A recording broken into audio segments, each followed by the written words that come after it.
Hello children, this is Lindsay. Again, Wednesday, so we're coming back to the second part of Wednesday. And what can we talk about today? Well, how is everything at school?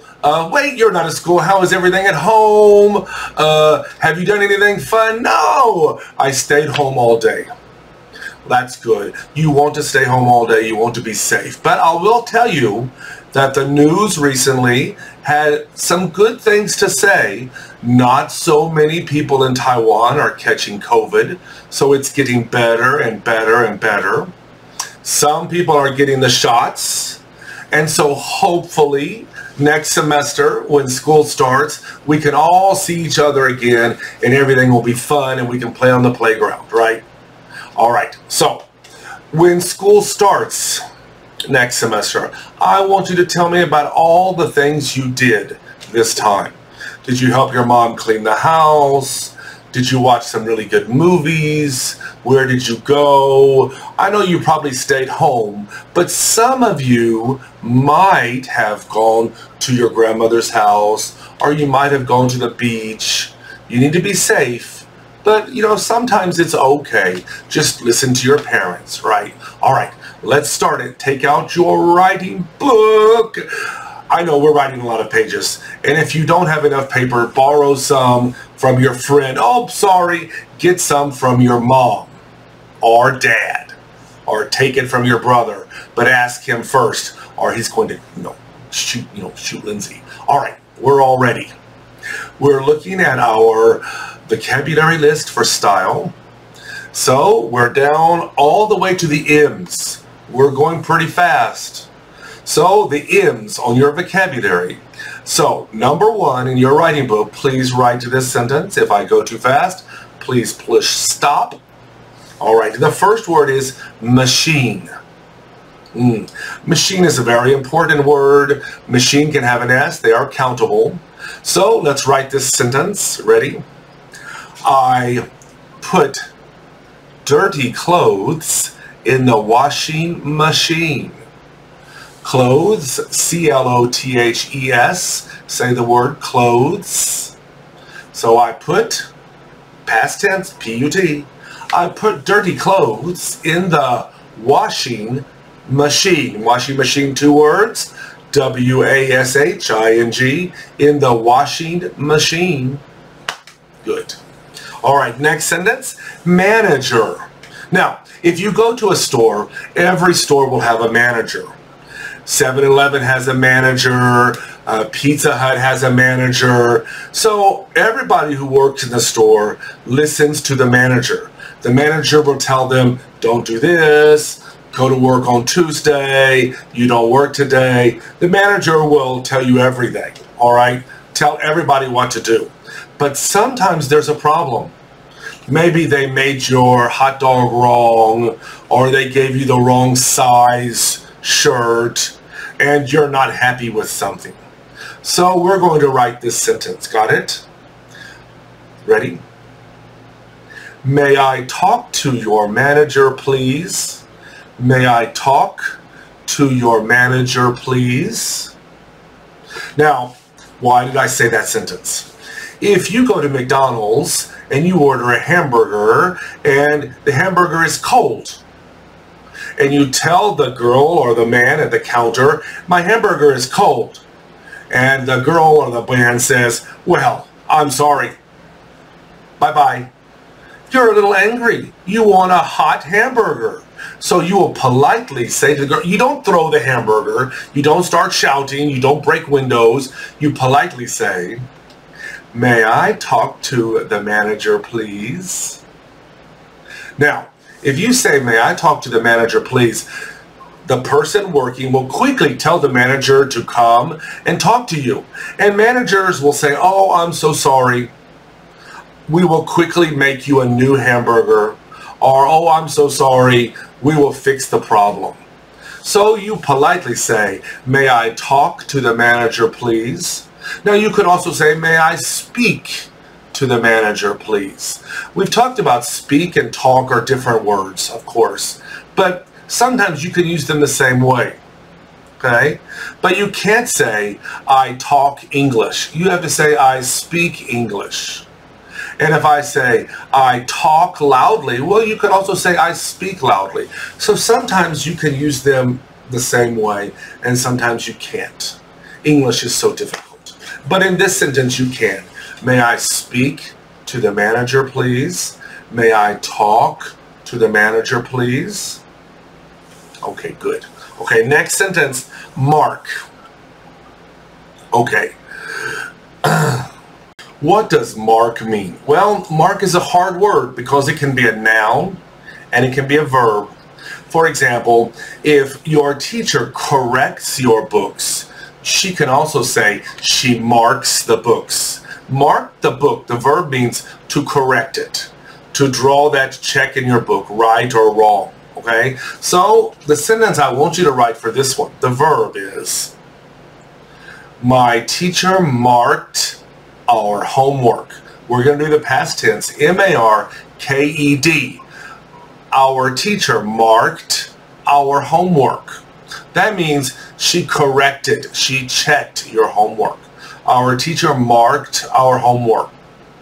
Now, I also want you to write the noun. So the next sentence I want you to write under this, the noun for mark is, if, for example, you're not careful and you draw something in your book, there is a mark on my book. So maybe I have a pencil and I draw in the book, and so somebody will say, hey, there's a mark in your book. You need to erase this mark. If you cannot erase the mark, the teacher will be angry. For example, we have those little reading books. You cannot mark in those books the verb. And if there is a mark in the book, maybe they will tell you to buy it. So the sentence I want you to write is, there is a mark in this book.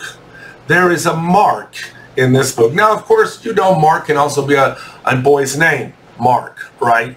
But the sentence is, we're writing today, the verb and the noun, not the name, the verb and the noun. The noun, there is a mark in this book. That means somebody used a pen or a pencil and drew something in the book, and that's not good. Now the book is not new. All right, the next word we're going to use is market. Now, we're going to use it a different way. You've learned about supermarket. Supermarket is one word. Okay? You've learned about night markets. You know, at night, we go shopping and buy some snacks in the night market. I want to use another way to use market. Your grandmother buys vegetables in a wet market, W-E-T. Okay, so I want you to write this one.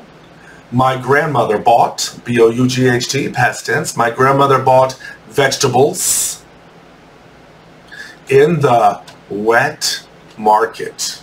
Wet, W-E-T, and then the word market. Now, what is a wet market? Well, a wet market is in the morning. And you can buy meat and vegetables and fruits early in the morning in the wet market.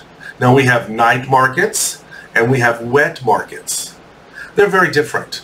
Your grandmother will buy, or maybe your mother or father, maybe grandfather, I don't know, will buy things in the wet market and they will cook them the same day. So if you need some meat, maybe your grandmother wants to make a beef noodle soup, she will go to the wet market in the morning and buy some beef, and then maybe she will buy some fresh noodles, and of course you need some vegetables too. So those are in the morning in the market, and it's called the wet market. Why do they call it the wet market? You know, I'm really not sure, but I think it's because they want the market to be clean. So they will throw a lot of water on the ground so it's not dusty. So when you go to the wet market, you will always see the ground is a little wet, you know, with water. Okay, maybe they're washing vegetables. Maybe they don't want the market to be dusty. So they will throw a lot of water everywhere, and maybe that's why it's called the wet market. I don't know. Okay, so wet market. It's always early in the mornings. You know, now, because of COVID-19, the police will tell you not too many people can go to the wet market.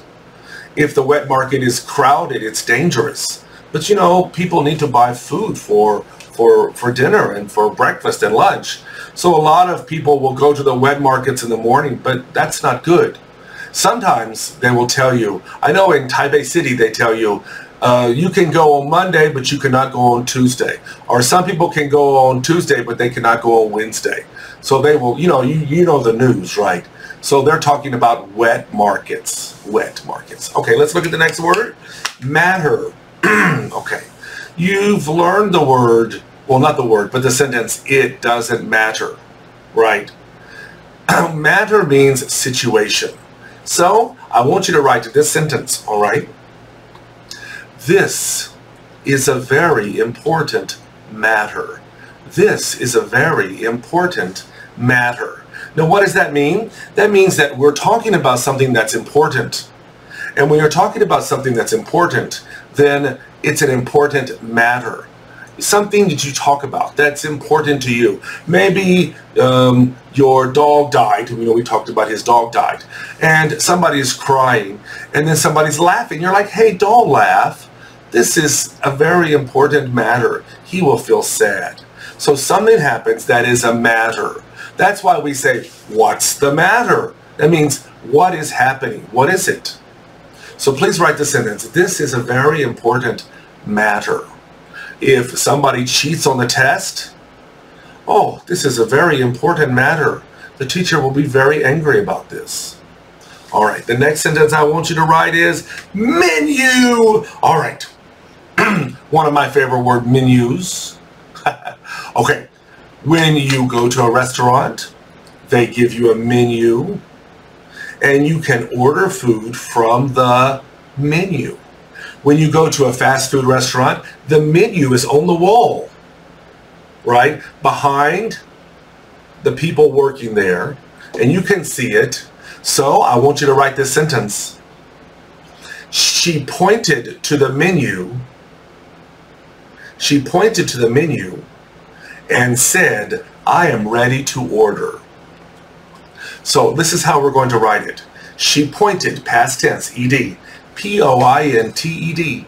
She pointed to the menu and said, S-A-I-D. Said is a past tense. Say, said. She pointed to the menu and said, now we're going to write a comma. Then you're going to write quotation marks. I showed you how to write them last time. Somebody's talking. I am ready to order. Period. And then quotation marks again. Okay? So, she pointed to the menu and said, I am ready to order. Of course, the girl is in the fast food restaurant. Okay? She pointed up to the menu and said, I am ready to order. Okay, I want to see your books and see if you wrote that correctly. When somebody's talking, you use the quotation marks. Do you remember how to write that sentence? Okay, we'll try that. All right, next one. Ha ha ha ha ha. Middle. All right. Middle is easy. We've learned it before. There's also another word, center. Middle, center, in the middle. This is the sentence I want you to write. My chair is in the middle of the room. My chair is in the middle of the room. Not at the front, not at the back, not at the side, in the middle. So please write this one. My chair is in the middle of the room. Be careful with the word middle. Middle is not the same as medium. Medium is a size. We talked about large and small, and in the middle is medium. Small, medium, large. Middle is different. It means in the middle. Okay? So in the middle is different than medium. Medium is a size. Okay, good. Next one. Might. Might, I tell kids, means maybe will. So if you're going to do something in the future, something might happen, maybe it will happen, might. So a good sentence for you to write is, there might be a typhoon tomorrow. We don't know the weather. The weatherman says there might be a typhoon. How do you spell typhoon? T-Y-P-H-O-O-N. P-H-O-O-N. There might be a typhoon tomorrow. Good. Next sentence. Mile. We don't use the word mile in Taiwan, but you'll see it in your books. In Taiwan, we use kilometers. And in America and the UK, they say mile. Well, do we need to learn the word mile? Of course we do. We read it often in our books. And also, if you go to the UK or you go to America, all the signs will say mile. It will say, oh, New York is 20 miles away. You walked 5 miles. So mile is how long something is. In Taiwan, we will say kilometer, km. But like I said, in America and the UK, we say mile. M-I-L-E. Let's make this sentence. New York is 10 miles away. Let's write the word New York, the name New York. New York is a city. N-E-W, big N, E-W, space, Y, big Y, O-R-K. New York, N-E-W-Y-O-R-K. New York is a city. In this city, I want to write it like a city. New York City. New York is 10 miles away. A-W-A-Y. Together. Don't separate it. A-W-A-Y. New York is 10 miles away. Now it could be anything. My house is 5 miles away. The bookstore is 20 miles away. I just wanted you to practice writing New York. New York is 10 miles away. All right, next word. Middle, mite, mile. Milkshake. Milkshake. 2 words. Please remember this.